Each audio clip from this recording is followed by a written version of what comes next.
નમસ્કાર વિદ્યાર્થી મિત્રો, સ્વાગત છે તમારું સંકલ્પ ક્લાસીસની YouTube ચેનલમાં। આજે આપણે ચર્ચા કરીશું ધોરણ 12 ના આંકડાશાસ્ત્ર વિષય એના પ્રકરણ નંબર 4 જેનું નામ છે સામાયિક શ્રેણી। એનો મુદ્દો કે ભાઈ સામાયિક શ્રેણીના જે ઘટકો છે એના વિશે આપણે ચર્ચા કરવાની છે। ગયા લેક્ચરમાં આપણે સામાયિક શ્રેણીનો અર્થ, એના ઉપયોગો, એનું મહત્વ, સામાયિક શ્રેણીનું પૃથ્થકરણ, બરાબર, આ બધી વિગતોનો આપણે અભ્યાસ કર્યો હતો।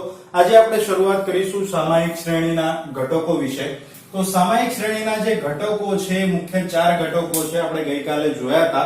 હવે 4 ઘટકોના નામ આપણે લઈએ તો એમાં પહેલું છે દીર્ઘકાલીન વધઘટ, બીજું છે મોસમી ઘટક, ત્રીજું છે આપણી પાસે ચક્રીય ઘટક અને ચોથું છે યાદચ્છિક અથવા તો અનિયમિત ઘટક।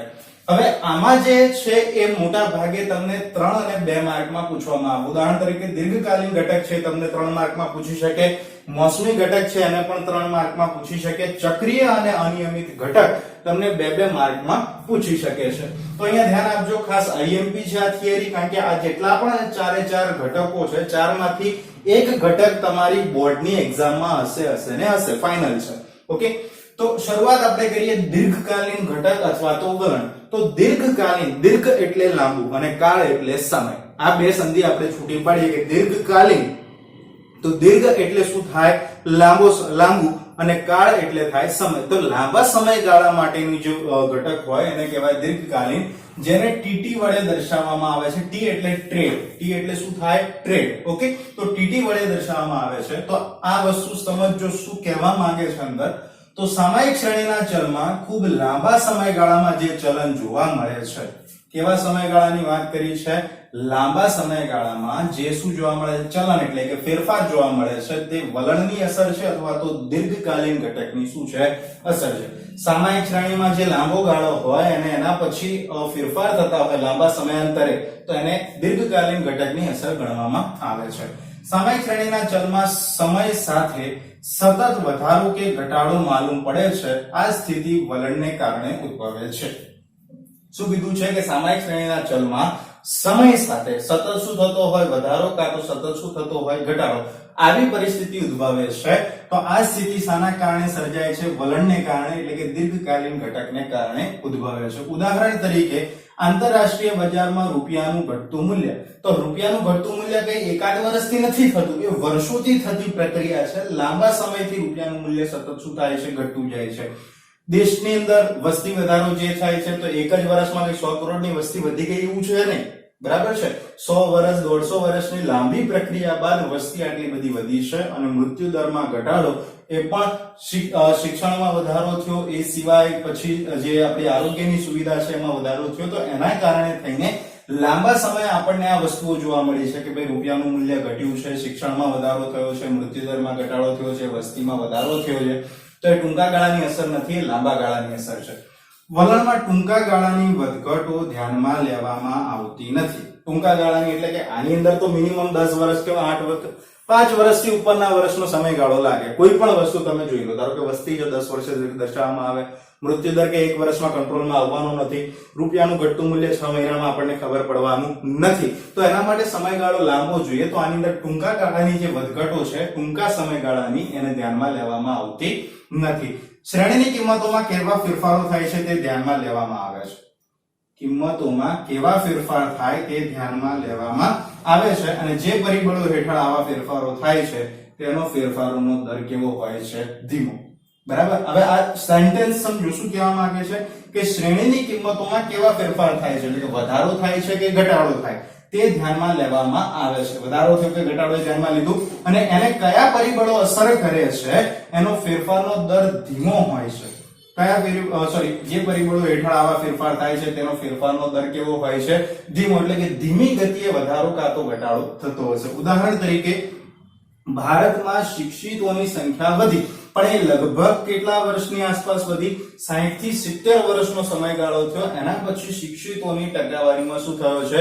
વધારો થયો છે। અને આવા ફેરફારના જે કારણો છે એની અંદર પહેલું તો સમાજની બદલાતી રૂઢિ। પહેલા લોકો જે છોકરીઓ છે એને ભણવા દેતા હતા, અને 4 દિવાલોની વચ્ચે રાખતા હતા। હવે જેમ જેમ જે સ્ત્રીઓ છે એની અંદર શિક્ષણનું પ્રમાણ વધ્યું, તો ઓલ ઓવર જે શિક્ષિતોનું પ્રમાણ હતું એની અંદર શું થયો? વધારો થયો। લોકોની રુચિમાં પરિવર્તન આવે છે, કોઈ પણ વસ્તુની માંગ તાત્કાલિક વધતી નથી અથવા તો બદલાતી નથી, બરાબર છે. લોકોની જે પદ્ધતિ છે, લોકોની જીવવાની આદત છે, એમની જે પસંદગી છે એની અંદર ફેરફાર થાય. ઉદાહરણ તરીકે શરૂઆતમાં જ્યારે ફોન આવ્યો તો ફોનની અંદર નાના આપણા કીપેડ વાળા ફોનનો ઉપયોગ સૌથી પહેલા વધ્યો, અને પછી ધીમે ધીમે ટચ સ્ક્રીન વાળા ફોન આવ્યા ને અત્યારે હાલ સ્માર્ટફોન. તો જેમ જેમ લોકોની પસંદગી બદલાય એની માંગમાં વધારો થાય. બદલાતી ટેકનોલોજી, તો આ જે પરિબળો છે એના કારણે શું થાય છે કે લાંબા ગાળાના પરિવર્તનો જોવા મળે છે, અને લાંબા ગાળાના પરિવર્તનો જે છે એનો વધવાનો દર અથવા તો ફેરફારનો જે દર છે કેવો હોય છે? ધીમો હોય છે. ખૂબ લાંબા અંતરે શ્રેણીનું વલણ સ્પષ્ટ થાય છે. ખૂબ લાંબા અંતરે, ટૂંકમાં તમને શ્રેણીની વલણની ખબર નહીં પડે, ફેરફાર ઉપર જાય છે કે નીચે થાય છે. ટૂંકમાં કોઈ પણ વસ્તુમાં વધારો થાય છે કે ઘટાડો એ ટૂંકા ગાળામાં ખબર પડશે નહીં, લાંબા ગાળાના સમયગાળા બાદ તમને ખ્યાલ આવશે.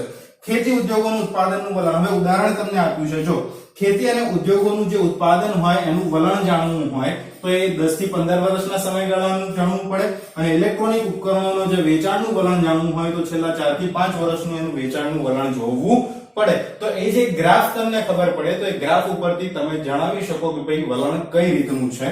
જે શ્રેણીમાં ઉત્તરોત્તર એટલે કે સતત અચળ વધારો કે ઘટાડો જોવા મળે છે તો તેવા વલણને સુરેખ વલણ કહે છે. આ તમને 1 માર્કનો ક્વેશ્ચન એટલે કે શોર્ટ ક્વેશ્ચનમાં પૂછી શકે છે.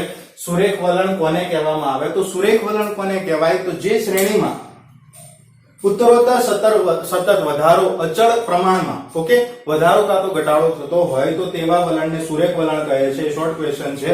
અને અમુક સમયાંતરે શ્રેણીની કિંમતો સ્થિર થતી હોય છે. કિંમતો કેવી થતી હોય છે? સ્થિર થતી હોય છે. ત્યારબાદ ધીમે ધીમે શું થાય છે? ઘટે છે.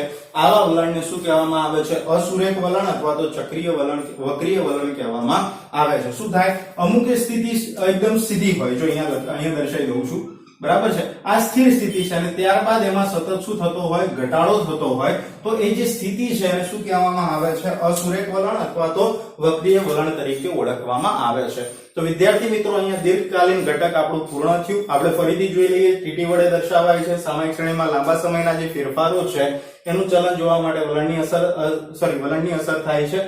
સામયિક શ્રેણીના ચલમાં સમય સાથે વધારો કે ઘટાડો માલૂમ પડે છે. આ સ્થિતિના કારણે વલણ ઉદ્ભવે છે. ઉદાહરણ તરીકે આંતરરાષ્ટ્રીય બજારમાં રૂપિયાનું ઘટતું મૂલ્ય, દેશનો વસ્તી વધારો અને મૃત્યુ દરમાં ઘટાડો એ તમારા સામયિક શ્રેણીના દીર્ઘકાલીન ઘટકના ઉદાહરણ છે. વલણમાં ટૂંકા ગાળાની અસરો ધ્યાનમાં લેવાતી નથી. પછી શ્રેણીમાં કેવા પ્રકારના ફેરફાર થાય છે ધ્યાનમાં લેવામાં આવે છે, અને એને અસર કરતા પરિબળો છે એના ફેરફારનો દર કેવો હોય છે? હંમેશા ધીમો. ઉદાહરણ તરીકે શિક્ષકોની સંખ્યા વધી છે પણ એ વધવામાં 60 થી 70 વર્ષનો સમય લાગ્યો છે. આવા ફેરફારો શાના કારણે ઉદ્ભવે છે? લાંબા ગાળે જે પરિવર્તનો થાય છે શાના કારણે થાય છે? તો એની અંદર તમને રીઝન આપ્યા છે. એક તો સમાજની જે પરિસ્થિતિ છે, એટલે કે સમાજના જે રીત રિવાજો છે એની અંદર બદલાવો આવે, લોકોની રુચિમાં એટલે કે પસંદગીમાં ફેરફાર થાય, અને બદલાતી ટેકનોલોજીના કારણે આ બધા પરિવર્તનો લાંબા ગાળે જોવા મળે છે. ખૂબ લાંબા અંતરે શ્રેણીનું વલણ શું થાય છે? સ્પષ્ટ થાય. ટૂંકા સમયગાળામાં તમે દેશની વસ્તી વિશે કે મૃત્યુદર વિશે, શિક્ષિત ટકાવારી વિશે આ બધી જાણકારી મેળવી શકશો નહીં. એના માટે તમારે લાંબા વર્ષોનું શું કરવું પડશે? ગણતરી દર્શાવવી પડશે, એટલે વલણ સ્પષ્ટ થશે. ખેતી ઉદ્યોગોનું જો ઉત્પાદન હોય એના વિશે તમારે એનાલિસિસ કરવું હોય તો એના માટે 10 થી 15 વર્ષનો ઉત્પાદનનો રેશિયો તમારી પાસે હોવો જોઈએ. ઇલેક્ટ્રિક ઉપકરણો જે છે એના વેચાણ અંગેની જો તમારે માહિતી એટલે કે વલણ જાણવું હોય તો એના માટે મિનિમમ 4 થી 5 વર્ષના સમયગાળાનો તમારી પાસે એની માહિતી હોવી જોઈએ. જો ઉત્તરોત્તર શ્રેણીમાં સતત વધારો કે ઘટાડો થતો હોય અચળ પ્રમાણમાં તો એને શું કહેવામાં આવે છે? સુરેખ વલણ કહેવામાં આવે. અને અમુક સમયાંતરે શું હોય કે સ્થિતિ એકદમ સ્થિર હોય અને ત્યારબાદ એમાં સ્થિર થતી હોય અને ત્યારબાદ ધીમે ધીમે ઘટાડો થતો હોય તો એવા વલણને અસુરેખ વલણ અથવા તો વક્રીય વલણ કહેવામાં આવે છે. બીજું ઘટક તમને આપ્યું છે મોસમી ઘટક, જેને એસટી વડે દર્શાવવામાં આવે છે. શાના વડે દર્શાવવામાં આવે છે? એસટી વડે. ક્લિયર? તો સામયિક શ્રેણીના ચલમાં ખૂબ જ ટૂંકા ગાળામાં જે લગભગ નિયમિત વધઘટો થાય, જો અહીંયા સમજો, એક તો ટૂંકા ગાળામાં અને એ બી નિયમિત વધઘટ થતી હોય તો તે મોસમી ઘટકની અસર છે. અહીંયા કહ્યું હતું કે લાંબા સમયગાળામાં જે ચલણ જોવા મળે તો એ વલણની અસર. અહીંયા ટૂંકા ગાળામાં નિયમિત વધઘટ થતી હોય તો એ મોસમી ઘટકની અસર. આવા વધઘટોના પુનરાવર્તનનો ગાળો 1 વર્ષથી ઓછો હોય છે. આ શોર્ટ ક્વેશ્ચન છે. તમને પૂછાય કે ભાઈ મોસમી ઘટક છે એના પુનરાવર્તનનો ગાળો કેટલા સમયનો હોય? તો 1 વર્ષથી ઓછો હોય. આ ઘટકમાં ટૂંકા ગાળાની વધઘટોને ધ્યાનમાં લેવામાં આવે છે. વલણમાં ટૂંકા ગાળાની વધઘટો ધ્યાનમાં લેવામાં આવતી નથી. જો આ મુદ્દો બરાબર અહીંયા ધ્યાનમાં લેવામાં આવે છે.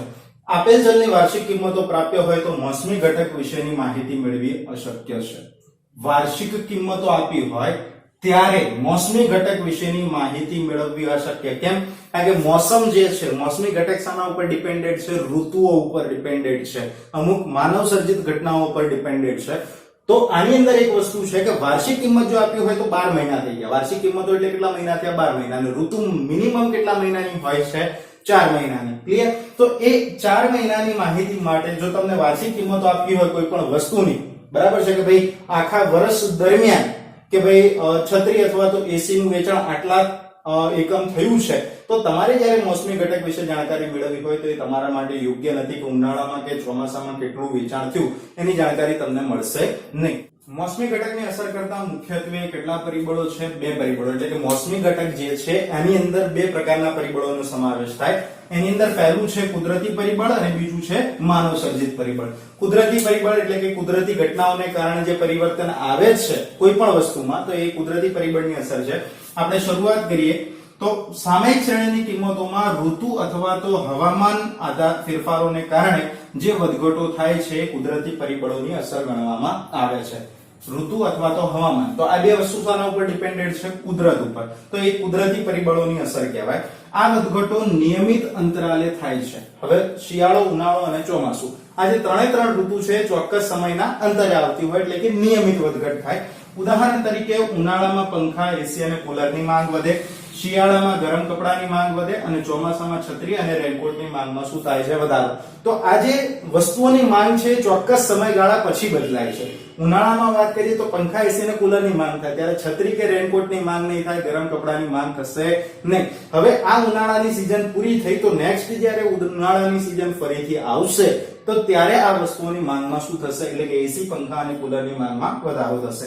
તો આ તમારા કુદરતી પરિબળો છે કે ભાઈ ચોક્કસ ઋતુ અથવા તો હવામાનને કારણે માંગમાં શું થતું હોય? પરિવર્તન થતું હોય. પછી બીજું પરિબળ આપેલું છે માનવ સર્જિત પરિબળ. તો માનવ સર્જિત પરિબળ કઈ રીતે અસર કરે? તો 1 વર્ષથી ઓછા સમયગાળામાં થતી નિયમિત વધઘટો તહેવારો અને રીત રિવાજોને કારણે આવે છે. શાના કારણે? હવે રીત રિવાજો અને તહેવારો પણ શરૂ કર્યા છે માનવે, બરાબર છે, કુદરતી રીતે થયેલા નથી. ઉદાહરણ તરીકે વાત કરીએ તો લગ્ન સરાનું જ્યારે સીઝન હોય અથવા તો સમયગાળો હોય તો ત્યારે દાગીના એટલે કે આભૂષણોની માંગ વધે અને દિવાળીના સમયે ફટાકડાની માંગ વધશે. ઉત્તરાયણનો સમય હોય તો પતંગોની માંગમાં વધારો થશે. ક્લિયર? તો આ જે ઘટકો છે એ બધા માનવ સર્જિત ઘટકો છે જેની અસરને કારણે કઈ શું સર્જાય છે? સામયિક શ્રેણી સર્જાય છે. તો આ મોસમી ઘટક અસર કરે છે. આ વધઘટોનો જે આવર્તનનો ગાળો હોય છે નિશ્ચિત હોય, ફિક્સ છે કે દર 4 મહિના પછી ઋતુ બદલાવાની છે, તો 4 મહિના પછી વસ્તુઓની માંગમાં પણ શું આવે? પરિવર્તન આવે. એટલે કે આ વધઘટોનો જે આવર્તનનો ગાળો છે કેવો છે? નિશ્ચિત છે. આથી તેને નિયમિત વધઘટ પણ કહેવામાં આવે છે. મોસમી ઘટકને કઈ વધઘટ કહેવામાં આવે છે? નિયમિત વધઘટ કહેવામાં આવે છે. અને આ ઘટકને કારણે વેપારીઓ અને ઉત્પાદકો જથ્થાનું નિયંત્રણ કરી વધુ નફો મેળવી શકે છે. હવે જે પ્રમાણે સીઝન હશે એ પ્રમાણે વેપારીઓ શું કરશે? વસ્તુઓની ખરીદી કરશે અને જથ્થાનું શું કરી રાખશે? નિયંત્રણ. હવે અત્યારે ચલો ચોમાસાની સીઝન ચાલુ છે, તો ચોમાસા પછી હવે જે ઋતુ આવશે શિયાળો છે. તો ચોમાસાના એન્ડિંગના સમયમાં વેપારીઓ શું કરશે કે ભાઈ હવે શિયાળાની સીઝન હશે તો ગરમ કપડાની માંગમાં શું થવાનો છે? વધારો થવાનો છે. તો એના કારણે થઈને હવે એ લોકો સાનો સ્ટોક ભેગો કરશે? ગરમ કપડાનો સ્ટોક શું કરશે? ભેગો કરશે. તો એના કારણે વેપારીઓને અત્યારે હાલ ઓછી કિંમતમાં વસ્તુઓ મળશે અને શિયાળાના સીઝનમાં વધુ કિંમતે માલ વેચશે, તો જેના કારણે નફાનું પ્રમાણ શું થાય છે? વધે છે. તો આ તમારું મોસમી ઘટક હતું જેને એસટી વડે દર્શાવાય છે. ખૂબ જ ટૂંકા ગાળાની નિયમિત વધઘટો હોય છે. આ વધઘટોનો પુનરાવર્તનનો ગાળો 1 વર્ષથી ઓછો હોય છે. ટૂંકા ગાળાની વધઘટોને પણ ધ્યાનમાં લેવામાં આવે છે. આ એમસીક્યુ છે, બરાબર છે. તમને એવું પૂછાય કે ભાઈ સામાયિક શ્રેણીના કયા ઘટકમાં ટૂંકા ગાળાની વધઘટો ધ્યાનમાં લેવામાં આવે છે? તો એ મોસમી વધઘટ છે અથવા તો મોસમી ઘટક છે. આની અંદર જો તમને વાર્ષિક કિંમતો આપેલી હોય તો એના કારણે તમે મોસમી ઘટકની ગણતરી કરી શકતા નથી. મુખ્ય 2 પ્રકારના પરિબળો છે, કુદરતી પરિબળ, બીજું છે માનવ સર્જિત પરિબળ. કુદરતી પરિબળો જે છે એ ઋતુ અથવા તો હવામાન ફેરફારોને કારણે અસર કરે છે. ઉદાહરણ તરીકે ઉનાળો, શિયાળો અને ચોમાસું અલગ અલગ પ્રકારની વસ્તુઓની માંગ વધશે. માનવ સર્જિત પરિબળોની વાત કરીએ તો 1 વર્ષથી ઓછા સમયગાળામાં થતી નિયમિત વધઘટો તહેવારો, રીત રિવાજોને કારણે આવે. ઉદાહરણ તરીકે લગ્નસરા, દિવાળી, આભૂષણો, અને ફટાકડાની માંગ. એવી રીતે વધઘટોના આવર્તનનો ગાળો નિશ્ચિત હોવાના કારણે એને નિયમિત વધઘટ પણ કહેવામાં આવે છે અને વેપારીઓ તેમજ ઉદ્યોગપતિઓ જે છે એ જથ્થાનું નિયંત્રણ કરીને ભવિષ્યમાં વધુ નફો મેળવી શકે છે. સામયિક શ્રેણીના જે ઘટકો 4 ઘટકો હતા એની અંદરથી 2 ઘટકો આપણા પૂર્ણ થઈ ગયા, જેની અંદર દીર્ઘકાલીન ઘટક અને મોસમી ઘટક પૂર્ણ થયો છે. હવે એના પછી જોઈએ ચક્રીય ઘટક, જે આઈએમપી છે અને 2 માર્કમાં તમને પૂછી શકે છે.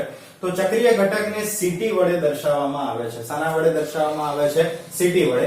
તો સામયિક શ્રેણીમાં 1 વર્ષથી વધુ સમયગાળામાં થતી લગભગ નિયમિત વધઘટ ચક્રીય ઘટકની અસર છે. બધાનો સમયગાળો યાદ રાખજો. લાંબા સમયગાળામાં જે દીર્ઘકાલીન ઘટક હતો તો એ તો 10 થી 15 વર્ષનો સમયગાળો મિનિમમ, બરાબર છે. પછી મોસમી ઘટક હોય તો એનો સમયગાળો 1 વર્ષથી ઓછો, ચક્રીય ઘટક હોય તો 1 વર્ષથી વધુ પણ એ નિયમિત વધઘટ, બરાબર છે. તો એ ચક્રીય ઘટકની અસર છે.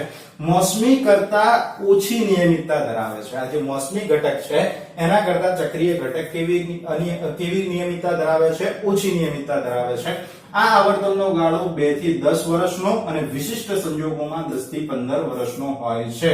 આઈએમપી શોર્ટ ક્વેશ્ચન, બરાબર છે કે ભાઈ ચક્રીય વધઘટમાં આવર્તનનો ગાળો કેટલો હોય છે અથવા તો વિશિષ્ટ સંજોગોમાં કેટલો હોય છે? એમસીક્યુ પણ પૂછી શકે. જો સામાન્ય રીતે પૂછેલું હોય સામાન્ય સંજોગોમાં તો 2 થી 10 વર્ષ અને વિશિષ્ટ સંજોગોમાં 10 થી 15 વર્ષનો હોય છે. આ ઘટકને અલ્પકાલીન ઘટક તરીકે પણ ઓળખવામાં આવે છે. આ પણ એમસીક્યુ છે કે ભાઈ ચક્રીય ઘટકને બીજા કયા નામ તરીકે ઓળખવામાં આવે છે? તો અલ્પકાલીન ઘટક તરીકે ઓળખવામાં આવે છે. ઉદાહરણ તરીકે તેજી મંદીના જે ચક્રો છે, મંદી, વૃદ્ધિ, તેજી અને પડતી, આ બધી પરિસ્થિતિઓમાંથી શું થાય છે? પસાર થાય છે. કયા તેજી મંદીના જે ચક્રો છે, આપણે કહીએ ને કે ભાઈ અત્યારે માર્કેટમાં તેજી છે કે મંદી છે, તો એ ટોટલ 4 પરિસ્થિતિમાંથી પસાર થાય: મંદી, વૃદ્ધિ, તેજી અને પડતી. એ સિવાય ઉત્પાદન હોય, વસ્તુના ભાવ હોય, રોકાણ હોય, એ બધાને પણ ચક્રીય ઘટકની અસર લાગુ પડે છે. તેજીના સમયમાં ઉત્પાદન વધુ થશે, મંદીના સમયમાં કેવું થઈ જશે? ઓછું.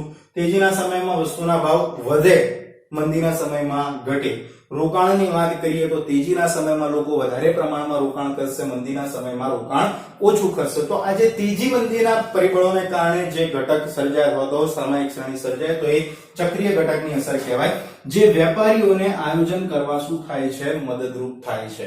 હવે અત્યારે ચલો તેજીની પરિસ્થિતિ છે, તો તેજીની પરિસ્થિતિના કારણે તમારે ઉત્પાદન કેવું કરવું પડશે? વધારે, કારણ કે માંગ વધારે રહેશે. તો વેપારીઓને એને આયોજન કરવામાં મદદરૂપ થાય છે. મંદીની પરિસ્થિતિ હોય તો કોઈ વ્યક્તિ તમારી વસ્તુ ખરીદવા આવવાનો નથી, તો ત્યારે તમારે ઉત્પાદન કેવું રાખવું પડશે? ઓછું. તો ફરીથી એકવાર જોઈ લઈએ. 1 વર્ષથી વધુ સમયગાળામાં થતી લગભગ નિયમિત વધઘટ ચક્રીય ઘટકની અસર છે. જે ચક્રીય ઘટક છે એ મોસમી ઘટક કરતા ઓછી નિયમિતતા ધરાવે છે. આ વધઘટોનો આવર્તનનો ગાળો છે, એટલે કે પુનરાવર્તનનો ગાળો છે, એ મિનિમમ 2 થી 10 વર્ષનો હોય ને વિશિષ્ટ સંજોગોમાં જે છે એ 10 થી 15 વર્ષનો જોવા મળે છે, જે આઈએમપી શોર્ટ ક્વેશ્ચન છે. ને એ સિવાય જે આ મોસમી ચક્રીય ઘટક છે એને અલ્પકાલીન ઘટક તરીકે પણ ઓળખવામાં આવે છે. ઉદાહરણ તરીકે તેજી મંદીના ચક્રો છે, તો એની અંદર મંદી હોય, તેજી હોય, વૃદ્ધિ હોય, પડતી હોય, તો આ પરિસ્થિતિમાંથી પસાર થાય છે. ઉત્પાદન હોય, વસ્તુના ભાવ અને રોકાણ વગેરે બાબતો એ ચક્રીય ઘટકના અસર ઉપર ડિપેન્ડેન્ટ છે. વેપારીઓને આયોજન કરવા પણ આ ઘટક શું થાય છે? મદદરૂપ થાય છે. હવે જોઈએ યાદચ્છિક અથવા તો અનિયમિત ઘટક, જેને આરટી વડે દર્શાવવામાં આવે છે. શાના વડે દર્શાવવામાં આવે છે? આરટી. હવે આની અંદર જો ફિક્સ છે, તમે શબ્દ જ્યારે સમજો તો તમને તરત ખબર આવે. જો દીર્ઘકાલીન એટલે કે દીર્ઘ એટલે લાંબુ ને કાળ એટલે સમય, લાંબા સમયગાળા માટે પરિવર્તન આવે તો દીર્ઘકાલીન. મોસમી ઘટક એટલે કે ચોક્કસ મોસમ પૂરતી જો સાયકલ ચાલતી હોય એટલે કે શ્રેણી ચાલતી હોય તો એને મોસમી ઘટક કહેવાય. ચક્રીય ઘટક તેજી મંદીના પરિબળો ઉપર જે ડિપેન્ડેડ છે એવો ઘટક એટલે કે ચક્રીય ઘટક. તો યાદચ્છિક અનિયમિત ઘટક કોને કહેવાય? જે નિયમમાં નિયમિત રીતે થતું ન હોય, નિયમિત રીતે એની અસર પહોંચતી ન હોય. તો અલ્પકાલીન વધઘટો એટલે આ જે અલ્પકાલીન વધઘટ છે એમાં મોસમી અને ચક્રીય એવા નિયમિત ઘટકો ઉપરાંત અનિયમિત અથવા તો યાદચ્છિક ઘટકની અસર જોવા મળે છે. શું કીધું છે? અલ્પકાલીન ઘટક છે, એમાં 2 પ્રકારના ઘટક હોય, નિયમિત અને અનિયમિત. નિયમિતમાં તો આપણે ભણી ગયા મોસમી અને ચક્રીય, પણ અનિયમિત ઘટકની પણ અસર જોવા મળે છે, જે ટૂંકા ગાળા માટેની હોય છે અને કોઈ આકસ્મિક અથવા તો અણધાર્યા કારણસર શ્રેણીની કિંમતો જો બદલાય તો એને ચલન તરીકે ઓળખવામાં આવે છે. આ તમારો શોર્ટ ક્વેશ્ચન કે ભાઈ અનિયમિત જે ઘટક છે એની અંદર ચલન એટલે શું? તો ચલન કોને કહેવામાં આવે? તો કોઈ આકસ્મિક અથવા તો અણધાર્યા કારણસર શ્રેણીની કિંમતોમાં જે ફેરફાર થાય અથવા તો શ્રેણીની કિંમતો બદલાય તો એને શું કહેવામાં આવે છે? ચલન કહેવામાં આવે છે. સમયગાળો અને અસર નિશ્ચિત હોતા નથી. હવે અહીંયાથી સમજો શું કીધું છે? અનિયમિત ઘટક હોય તો એનો સમયગાળો અને એની અસર કોઈ ફિક્સ હોતી નથી કે ભાઈ આટલા સમય આવશે અથવા તો આટલી અસર કરશે, એ કોઈ ફિક્સ હોતું નથી. આ વધઘટો સંપૂર્ણ અનપેક્ષિત અને અનિયમિત હોય છે. તમે ધારી ના હોય એવી રીતે આ અસર કરે અને અનિયમિત હોય, એનો કોઈ ચોક્કસ સમયગાળો હોતો નથી. તેની આગાહી કરી શકાતી નથી. બરાબર છે? વરસાદ કેટલો પડવાનો છે, પૂર ક્યારે આવવાનું છે, સુનામી ક્યારે આવવાનો છે, ભૂકંપ ક્યારે આવવાનો છે, તો એની અગાઉથી આગાહી કે ભવિષ્યવાણી કરી શકાતી નથી. તેનું પુનરાવર્તન નિયત સમયે થતું નથી. અત્યારે ધારો કે આજે આ વર્ષે ભૂકંપ આવ્યો છે તો ફિક્સ છે કે ભાઈ આવતા વર્ષે ભૂકંપ આવશે કે આજથી 10 વર્ષ પછી ભૂકંપ આવશે? ના, એની કોઈ ચોક્કસ નિયમિત રીતે ગણતરી થઈ શકે નહીં, એટલે કે નિયત સમય હોતો નથી. તેના ઉપર કોઈ પણ વ્યક્તિ દ્વારા અંકુશ લાવી શકાતો નથી. બરાબર છે? કોઈ પણ માનવી એવો નથી જે પૂર, ભૂકંપ હોય કે કોઈ કુદરતી ઘટના છે એના ઉપર કોઈ દિવસ અંકુશ લાવી શકે નહીં.